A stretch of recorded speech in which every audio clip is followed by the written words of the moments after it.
The story begins at 6 a.m., when the police forcefully enter Eddie Miller's house. Startled, Eddie says, "There must be some mistake, you can't just barge into someone's home." The officers show him the search warrant and say, "We have come to the right house." "Where is your son Jamie?" Now Luke goes ahead to Jamie's room and tells Jamie, "We are arresting you for murder at 6:15 in the morning." He tells Jamie, "If you have any sharp object or weapon, hand it over to us." Jamie gets up from the bed. His pants were wet at this time, so Luke said, "Should I call your dad?" His dad changes Jamie's pants, while the police now start collecting evidence from all over the house.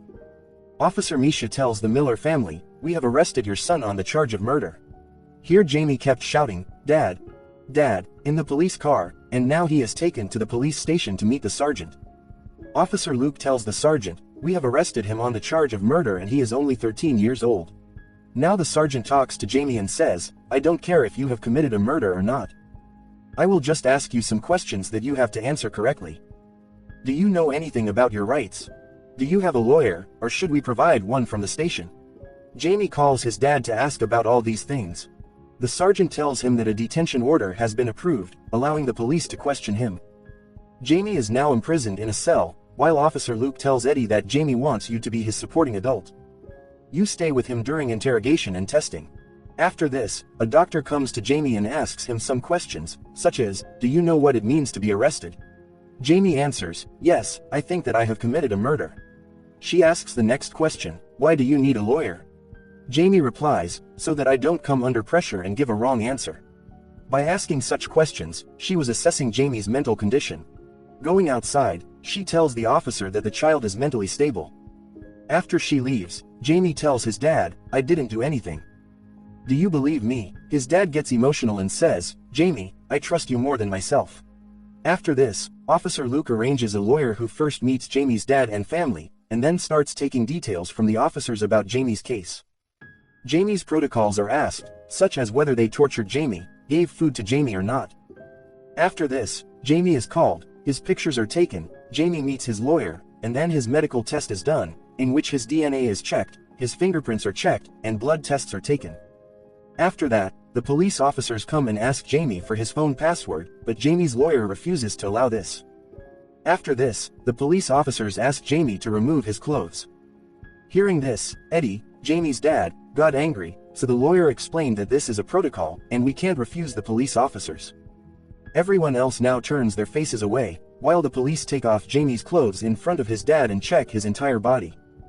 Is there any sign of torture or harassment on him? Eddie was completely broken by his son's physical trial. After this, the police officers took these clothes with them, and other clothes were given to Jamie to wear. After this, the lawyer tells Jamie how to handle everything during the police interrogation. He says, "You have to say, no comment, to most of the questions, but you can't say this to every question, otherwise you will be trapped. You can answer the questions that are easy, but if the question is about your case, say, no comment, to them. At this time, your dad and I will be with you to defend you, and no one will put any pressure on you." The interrogation begins. The first question is asked, "Where were you last night? What were you doing?" Jamie says, "No comment." Officer Luke tells him, "We also got a report from your school. Your educational progress is very good, but your behavior has been bad for a long time. Can you tell me why?" He replies, "I don't know." Now Officer Luke asks him the names of his friends, but Jamie says, "No comment." The police officers say, "You can tell us, they will not have any problem with this," but Jamie replies, "I will not tell you after what you did to me." Now the officers put some pictures of adult content in front of him, which were on his Instagram handle, and there were a lot of likes and comments on it. The officers ask, "What is all this? Do you feel attracted to girls like this?" Jamie replies, "Yes." The officers ask another question, "Do you want a friend like this?" To which Jamie replies, "No, they are all much older than me." After this, Jamie is shown pictures of his friends from his Instagram handle, and at this time, Jamie also tells them their names. Luke asks, "What do you do for entertainment?" So Jamie says, "We go out for a drink and play games." The officers ask, "Were you playing with them last night?" So Jamie says, "No comment." Jamie is then told how the police suspect him of murder. Last night, they did not find his clothes at the murder site, but they found his expensive shoes there, which still had blood marks on them. Jamie had burned his clothes, but he could not burn his expensive shoes, which he was very attached to, and the same shoes trapped him. Anyway, They come to the point again. Officer Misha asks him, "Do you know a girl named Katie?" He says, "Yes," and he himself asks a question, "Has this been a murder?"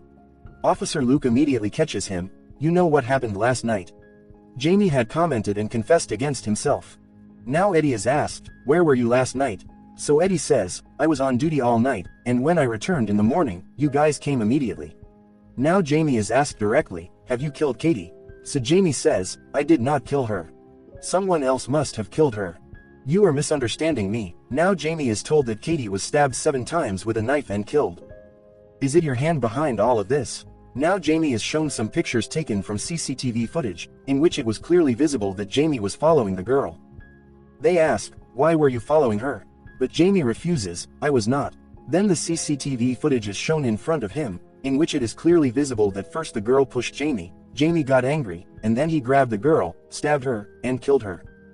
Seeing all this, Jamie started crying and Eddie was surprised that his son could do such a bad thing. Officer Luke says to him, "Look, Jamie, everything is clear. We have solid evidence that you murdered that girl. Would you like to apologize to that girl's mother?" Jamie does not answer, and the interrogation ends here. Eddie and Jamie were left in the room. Jamie tells his dad, "I did not do this, Dad," but Eddie had seen everything. Still, he hugged Jamie and said, "Why did you do all this?" Here we see that Officer Luke comes to the school for interrogation.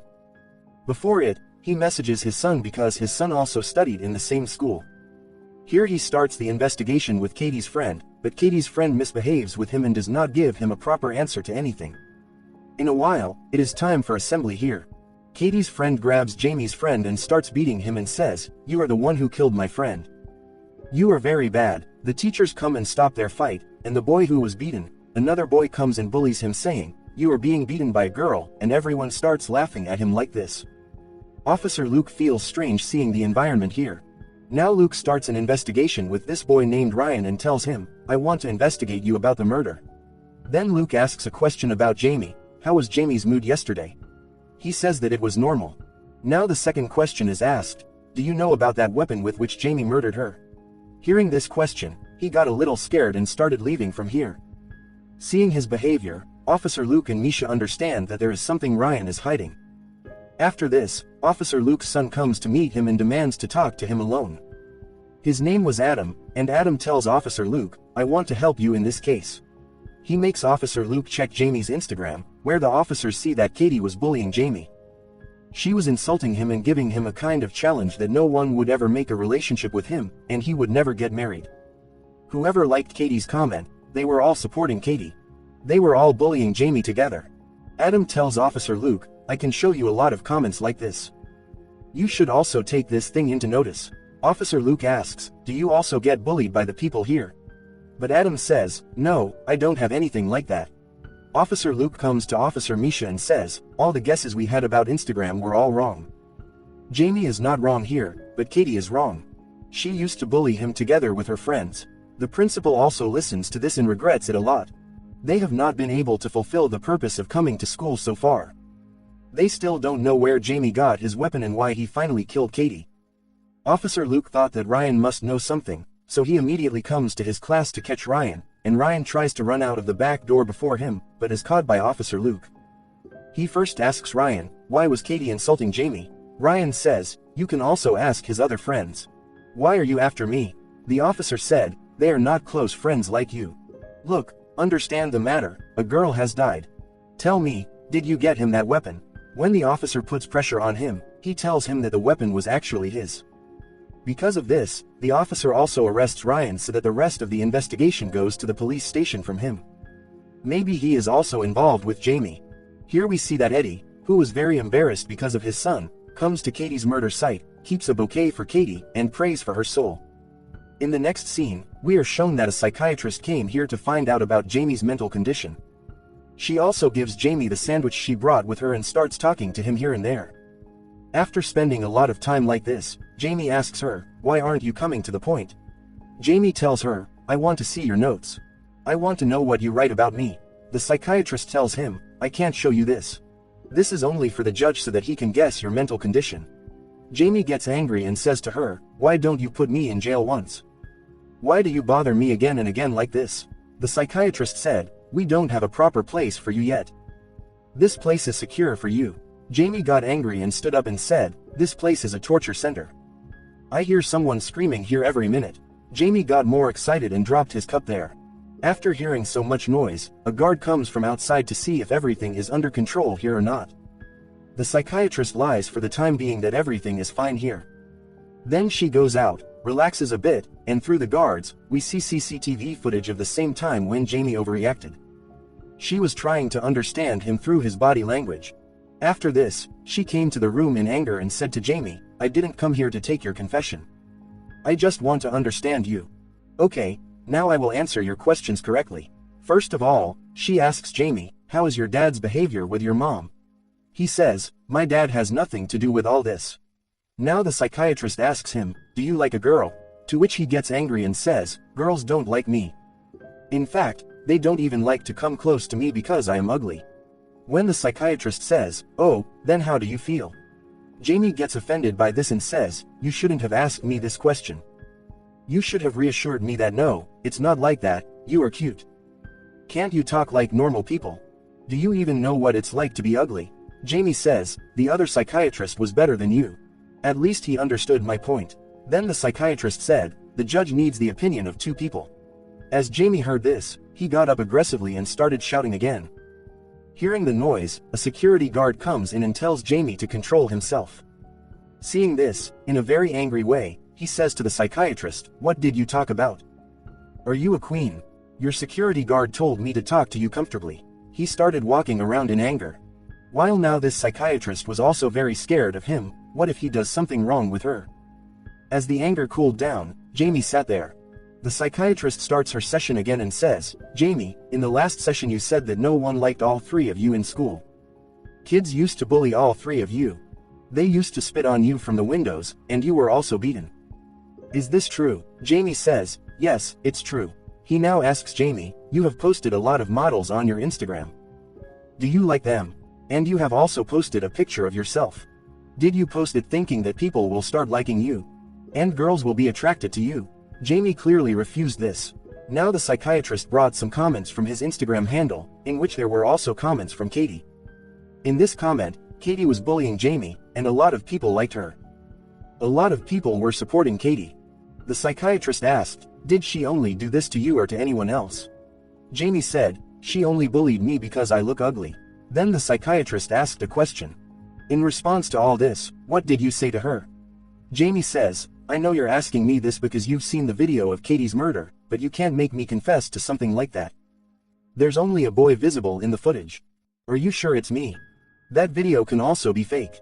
I didn't kill her, although I should have killed her. I talked about taking her out, but she started bullying me. If I wanted, I could have done anything that night, but I spared her. After hearing all this, the psychiatrist only advises Jamie, if you get any mental health service, you must join it. Before leaving, he asks the psychiatrist, what do you think about me? How do you like me? Do you like me? Tell me. Tell me that you will tell all this to someone else, don't tell it all. He became aggressive, prompting the security guard to drag him back to his room, and while leaving, he screamed and said, tell my dad I am fine here. After leaving, the psychiatrist thinks, what a strange boy he is. He is not at all sorry that he has murdered a girl. The scene cuts, and we jump forward nearly 13 months to see Jamie's family. They did not come out of the grief about what Jamie has done so far. Today was Eddie's birthday, but he was not happy at all. Eddie received many birthday wishes, including a greeting card from his dad with £5 inside. He also received a card from Jamie, in which he had drawn a sketch of his dad. Meanwhile, Eddie's daughter comes and asks him, Dad, someone has written, "Nonce," on our car. After hearing this, Eddie gets even angrier, and when he goes to erase it, he finds out that this paint was permanent. He could not go anywhere with such a car, so he immediately decides to take this car to the car center. He also takes his daughter and wife with him because he felt that anyone could trouble them if they stayed alone at home. Then he also screams at his neighbors, "Did you do all this?" But everyone was answering no. The neighbors here also did not treat them well.